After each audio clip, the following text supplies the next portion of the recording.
இந்த பழைய ஓய்வூதிய திட்டத்தை கொண்டு வருவோம் என்று சொன்னதனாலே தான் இந்த 40 லட்சம் வாக்குகளும் அப்படி கொத்தாக திராவிட முன்னேற்ற கழக கூட்டணிக்கு போய் சேர்ந்தது. இப்படி ஒவ்வொரு துறையாக பார்க்கலாம். எந்த துறையிலும் இவர்கள் சொன்ன வாக்குறுதியை நிறைவேற்றாத நிலையில் மக்கள் அத்தனை பேரும் ஏமாற்றப்பட்டிருக்கிறார்கள், வெறுப்படைந்திருக்கிறார்கள்.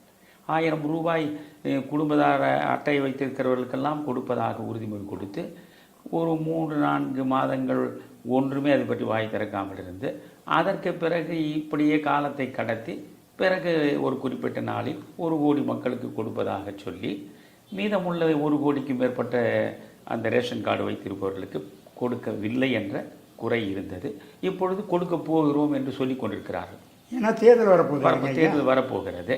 ஸோ இது மாதிரி மக்களை எப்படியெல்லாம் மலினமான வாக்குறுதிகளை கொடுத்து வாக்குகளை பெற்று பிறகு அந்த வாக்குறுதிகளை நிறைவேற்றாமல் ஏமாற்றுவது என்பதை கலையாகவே கற்றுத் தேர்ந்தவர்கள் இவர்கள். அதனால் சகல தளங்களிலும் மக்கள் வெறுப்படைந்திருக்கிறார்கள்.